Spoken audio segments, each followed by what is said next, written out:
Bueno,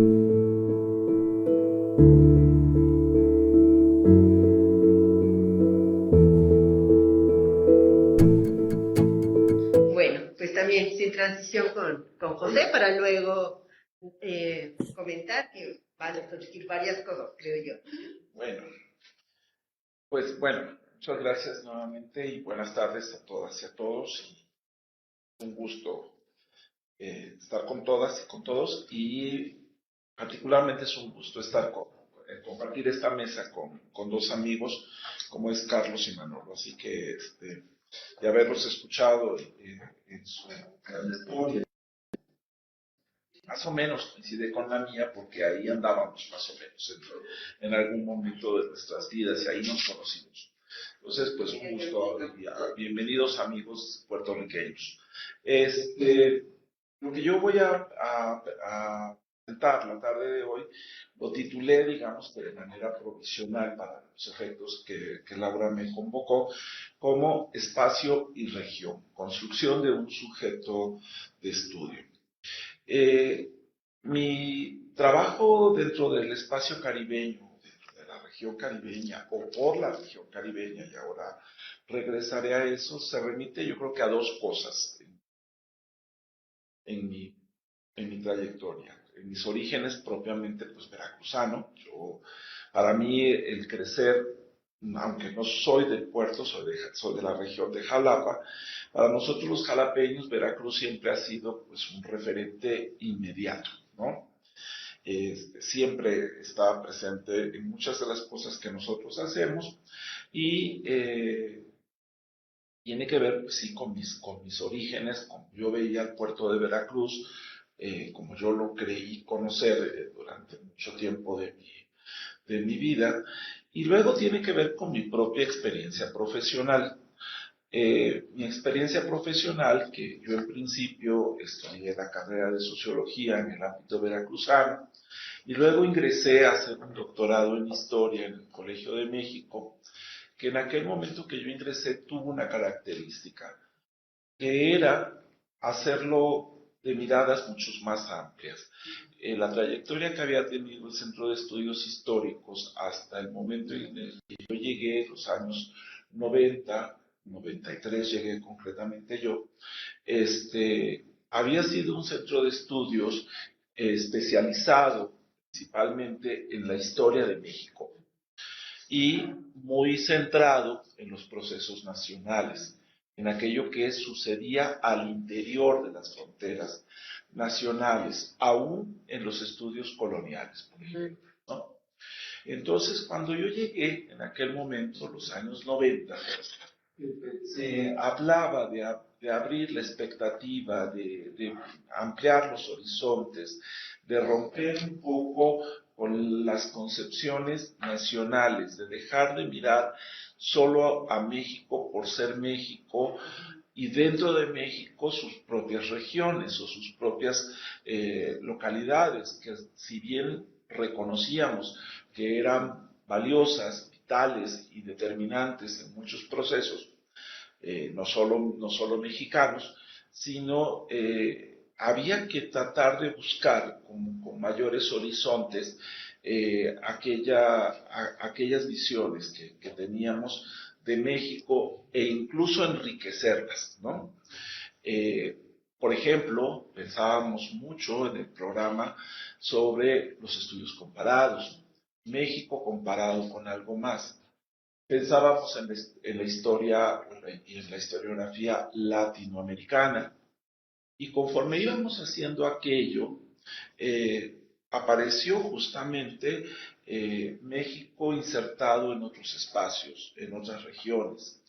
Y llegaron profesores al Centro de Estudios Históricos con esas visiones que las enriquecieron, que se complementaban con, digamos, con el amplio saber que tenían los profesores que eran mexicanistas, y entre los que a mí me tocó particularmente, pues alguien conocido por todos nosotros, que era el profesor Carlos Marichal, que tenía un curso fabuloso sobre historia de América Latina, y que nos enseñaba a pensar en México tratando de vincularlo, compararlo o insertarlo dentro de los espacios mayores latinoamericanos e incluso con perspectivas mucho más amplias, vinculado hacia los Estados Unidos o vinculado hacia Europa o hacia el mundo asiático, ¿no?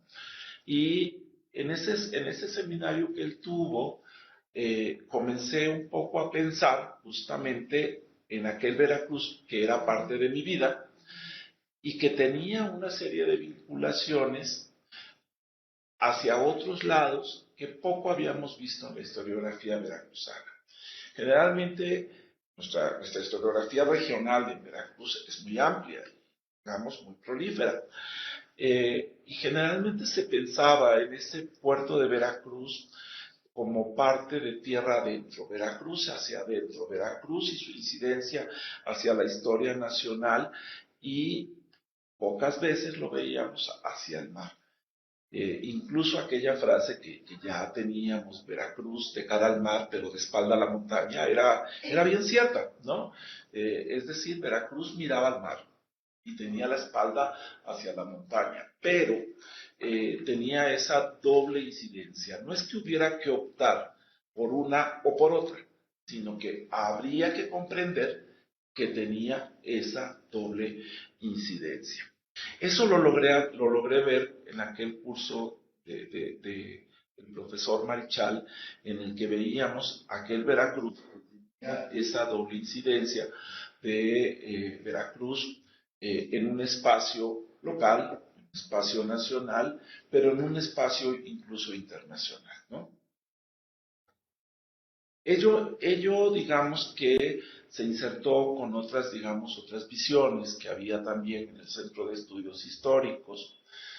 Recuerdo particularmente los seminarios del doctor Lira, que nos hacía pensar en las estructuras, digamos, formales de gobierno y jurídicas, con un fuerte sentido comparativo, ¿no? No solo pensar que las estructuras jurídicas eran totalmente mexicanas, sino que había que buscarles las raíces y sus incidencias y cómo se nutrían de otras experiencias, los propios sistemas políticos. Y con él comencé a ver que Veracruz se insertaba así en procesos de transformación, y para mí, que yo trabajaba en aquel momento el siglo XIX, pues se insertaba en el proceso de la modernidad. Y ese proceso de la modernidad, que sí en México tuvo un impacto muy importante, tiene una serie de reservorios más allá de México, europeos, también referentes latinoamericanos. Y Veracruz, otros referentes hacia latitudes, digamos, del Golfo de México y el Caribe. Junto con ello, tuve otro insumo más de orden, digamos, formativo, metodológico, que fue el seminario de la doctora Romana Falcón, que fue finalmente mi directora de tesis, y ella, en esta formación que tiene, las líneas que ha cultivado, estaba la historia social como elemento central. Y con ella tratábamos de pensar siempre en el actor social como un elemento fundamental en la formación de los procesos históricos. Igual había unos insumos teóricos que en aquel momento, en los años 90, estaban irrumpiendo el pensamiento historiográfico. Particularmente yo tengo muy marcado teóricamente el pensamiento de Scott, que estaba muy de moda, incluso no estaban traducidos sus textos, y comenzábamos a ver los discursos ocultos, las reacciones sociales, como ruptura de aquellas formalidades que solíamos ver, digamos, desde una estructura o una historiografía mucho más formal y no social y mucho menos cultural. Entonces, eso fueron mis primeros insumos dentro de mi formación, digamos, profesional, y creo que en ese sentido el Colegio de México me proporcionó ese tipo de cosas. Cuando yo estaba en el colegio, hablar sobre historia caribeña no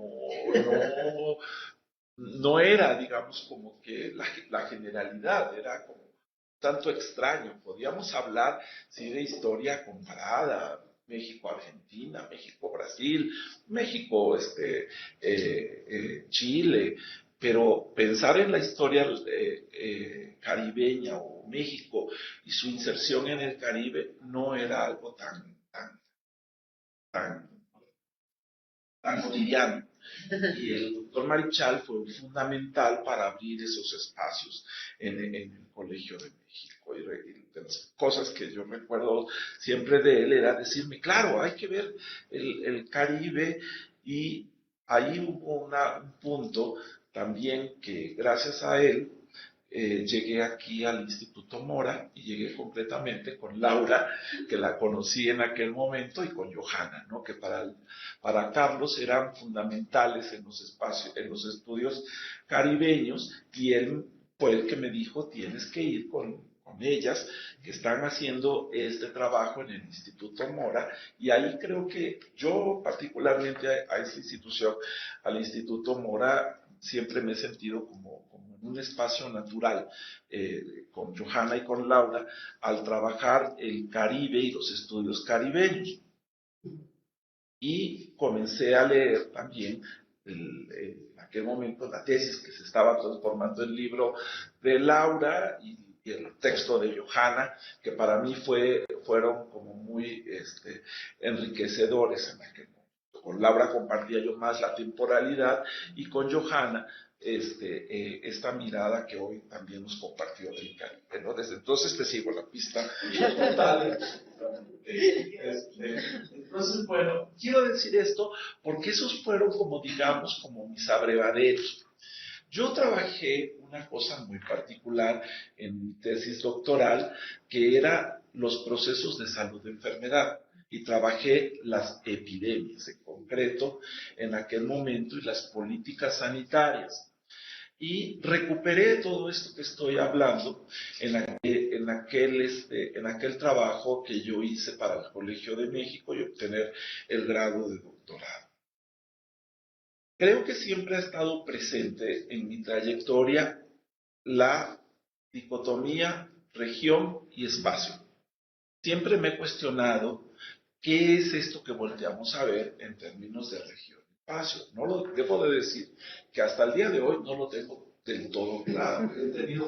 Siempre tengo ese conflicto de pensar en la región y de pensar en el espacio. A mí me parece que siempre es algo que hay que tratar de definir. Otro elemento que siempre también estuvo presente en mí fue el tiempo. El tiempo y la temporalidad. El tiempo desde un sentido histórico, pero la temporalidad como algo que determina la mirada en que uno voltea a ver ese espacio o esa región. Para mí, Veracruz parecía como que siempre hubiera sido el mismo, y nunca fue así.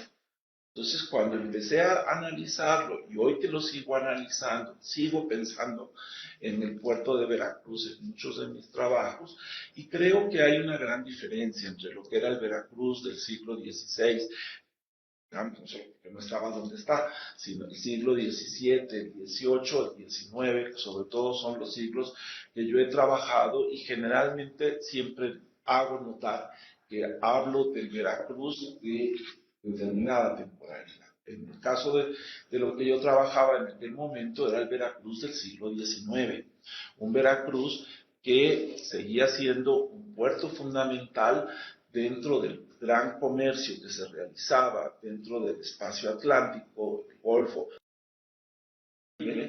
y pero que respondía a esta vocación portuaria, y ahora se le agregaba el aspecto de la modernidad.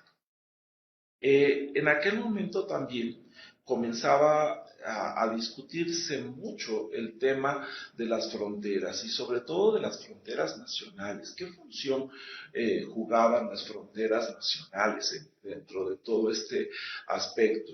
Y me acuerdo mucho de determinar que sí eran fronteras, digamos, formales las que estaban allí, pero que frente a una acción social cultural era totalmente distinto, ¿no? Veracruz siempre ha sido la entrada, sí, la entrada, pero también la entrada de gente, la recepción de movimientos sociales, la recepción cultural. Y en ese sentido, ese Veracruz, que insisto, tenía la espalda a la montaña y la cara al mar, compartía mucho de lo cultural y de lo social que nos venía del mar. Y en ese escenario, puertos y rutas de navegación parecían dos elementos fundamentales para tratar de entender este proceso. En ese sentido, Veracruz era un espacio estratégico, había sido el primer puerto de América, tenía la vocación portuaria, pero seguía siendo estratégico en todo lo que se movía de la sociedad. Incluso del propio desarrollo del país de México, la consolidación del Estado Nacional mexicano, y por eso Veracruz también fue receptor de estas políticas modernizadoras que impulsó el Estado liberal mexicano, en concreto durante el periodo porfirista, ¿no? Pero ese Veracruz también compartía cosas con otros puertos, y sobre todo con el puerto de La Habana y el puerto de Nueva Orleans. Para el siglo XIX, ese triángulo se hizo como muy evidente, aun cuando tenían las otras conexiones hacia los otros puertos del Caribe como tal, pero el elemento de comercio entre Veracruz, La Habana, Nueva Orleans, Veracruz, parecían fundamental. Y todavía más se acentuó esta relación, sobre todo cuando el tema que a mí me interesaba, que era ese puerto que se intentaba hacer moderno, ese puerto que se trataba de impulsar como un puerto muy, digamos, estratégico para el comercio que el Estado Nacional Mexicano quería desarrollar, pues padecía situaciones históricas, ¿no? Como era el tema de la salud, el tema de la insalubridad, el tema de las enfermedades que llegaban y arrasaban el puerto literal en muchos momentos, ¿no? Y una de las cosas que yo comencé a ver allí era el tipo de enfermedades que se desarrollaban en el puerto de Veracruz, y que hice un listado de ellas. Estaba la viruela, la fiebre amarilla, estaba la viruela, la peste bubónica, estaba el cólera, sí, estaba el sarampión, pero una de las principales era la fiebre amarilla. Y sobre todo que la fiebre amarilla era algo que compartía con los otros puertos de manera natural, ¿no? Es decir, ese triángulo de puertos, Veracruz, La Habana, Nueva Orleans, que tenía la ruta comercial, la navegación, el tránsito marítimo, también tenía el tránsito de la enfermedad. Y eso hacía que la región que se dibujaba en el Golfo de México durante el siglo XIX la hiciera una zona epidémica y pandémica, además de endémica, ¿no? Entonces, si se infectaba el puerto de La Habana, se infectaba el puerto de Veracruz. Si se infectaba el puerto de Veracruz, se infectaba el puerto de la Nueva Orleans.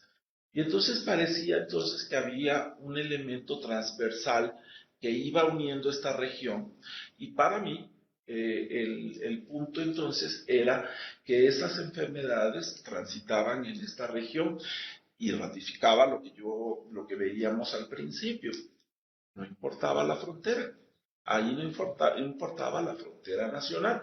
Ahí era el movimiento portuario y el movimiento de la gente que circulaba más allá de la frontera, y que por tanto comenzaba a ser esta zona una zona insalubre, una zona de enfermedad, y que propició que los gobiernos de los tres espacios, Estados Unidos, México, Cuba, en la condición que tenía Cuba durante el siglo XIX, comenzaran a tomar algún tipo de acción compartida que permitiera hacer una política sanitaria que compartieran en este espacio. Y esa política sanitaria que estaba nutrida, sí, por la acción de los tres países. Y aparecían figuras en La Habana, Veracruz, México y en Nueva Orleans, Estados Unidos, que comenzaban a tratar y discutir los elementos de epidemia, endemia y pandemia.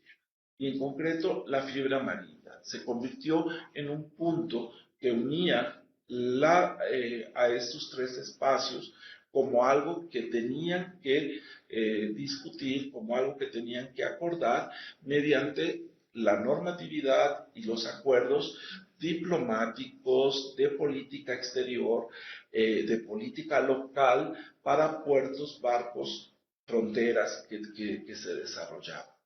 Entonces, marineros, pasajeros y comercio empezó a ser normado con una legislación y acuerdos internacionales más o menos compartidos, y subrayo lo de más o menos compartidos, entre que se tomaban acuerdos diplomáticos en estos tres países. ¿Soportados en qué? Soportados en la ciencia en aquel momento, ¿no? Era el soporte científico, el compartir el discurso médico científico, pero también comenzaban a surgir figuras en los tres lugares como médicos, ingenieros y abogados que comenzaban a articular la acción de estos tres lugares. En ese sentido, yo comencé a tratar de ver a este Veracruz que se vinculaba al Golfo de México con estos tres puertos, pero también que tenía las vinculaciones con los otros puertos del Caribe. Y que ese Veracruz tenía mucho que ver con ese Caribe. Incluso Veracruz parecía que había momentos en que tenía que ver más con el Caribe que con la propia realidad mexicana.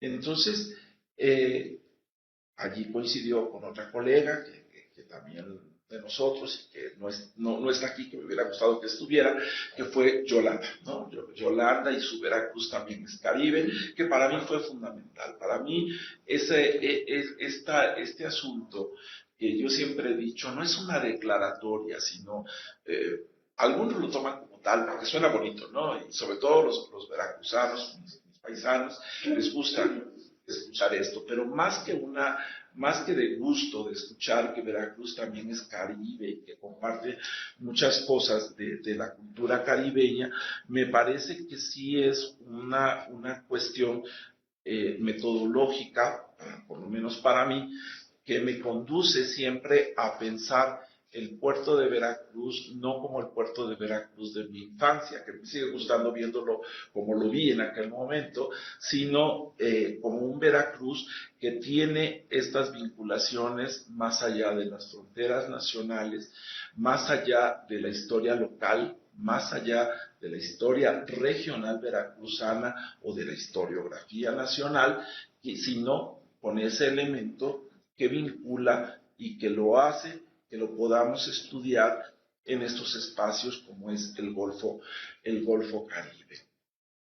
Y vuelvo a la formación que yo tuve en el Colegio de México y cuando comencé a pensarlo de esta manera, creo que hubo ciertos aportes en ese sentido de estudiarlo, como lo pensaba el programa del Colegio de México. En aquel momento estaban los discursos de internacionalización y qué sé yo, hoy ya tienen otra característica, ¿verdad? Que no es el momento ahorita para entrar a ello, pero sí creo que eso nos permitía, por ejemplo, pensar a México incluso con una dimensión mucho más importante. También en aquel momento hubo la posibilidad, porque había otros contextos económicos y de recursos, que el propio programa de estudios nos dijera pueden salir pueden ir a investigar fuera, ¿no? Que eso era rarísimo en aquel momento, y una formación como la que tenía el Colegio de México en aquel momento, digo tenía porque no lo sé ahora que tanto lo puedan impulsar. Recuerdo muchísimo que nos decían, si se quieren ir a archivos extranjeros, bibliotecas extranjeras, lo van a poder hacer, ¿no? Y hubo recursos para hacerlo, nos permitieron hacer investigación, en mi caso, en Cuba, Estados Unidos, España y México, que me permitieron tener esta documentación que nutría mi idea de ese Veracruz que se vinculaba con el Golfo de México y el Caribe. También eso me permitía volver al espacio de la formación regional, de la temporalidad y sobre todo de la historización de una región. Creo que el punto que yo logré en aquel momento y que sigue estando presente en mis investigaciones es que yo veo a la región como un sujeto histórico. Y que cuando lo veo como sujeto histórico, logro hacer la historicidad de ese sujeto histórico, que no lo veo como un referente espacial, sino que lo veo como un sujeto de análisis de mi propia reflexión histórica e historiográfica. Sé que Laura nos dijo que pensáramos en los autores que habían marcado, ya mencioné los que me marcaron, y reitero, sí, el trabajo de Carlos Marichal, el trabajo de Johanna, el trabajo de Laura, han sido para mí fundamentales en la reflexión que yo he intentado hacer. Y un texto que a mí me sigue pareciendo excelente y que, por ejemplo, hoy día, hablo hoy día, es decir, de hace un año y medio para acá, 2 años, yo me he encontrado como historiador en una reflexión que tiene que ver con recuperar los formatos con los que los historiadores trabajábamos. Y eso me llevó, por ejemplo, a pensar en que la reseña es fundamental para nosotros, ¿no? Por lo menos cuando yo me formé, a mí me enseñaban que la reseña era fundamental. Hoy día se ha perdido muchísimo el tema de la reseña. Lo vemos como algo accesorio o cuando más hacemos una reseña descriptiva. Para mí, la reseña sigue siendo como la posibilidad de situarme yo como historiador frente a lo más novedoso que puede haber, ¿no? Entonces, he recuperado el género de la reseña crítica como un insumo fundamental en mi reflexión histórica. He recuperado el ensayo como una parte también fundamental dentro de mi reflexión, el ensayo como género, cómo reflexiono yo desde el ensayo, pero también cómo reflexiono yo cuando tengo que hacer un artículo o cuando tengo que hacer un libro. Y otro que yo creo que tendríamos que recuperar es el tema de la ponencia. Y lo digo porque uno de los textos en mi reflexión es un texto que yo conocí por medio de Johanna, que es el de Tepazki, ¿no? A mí me parece que ese texto pequeñito, de ponencia, sigue siendo una guía y un faro para entender, digamos, ese espacio del Caribe.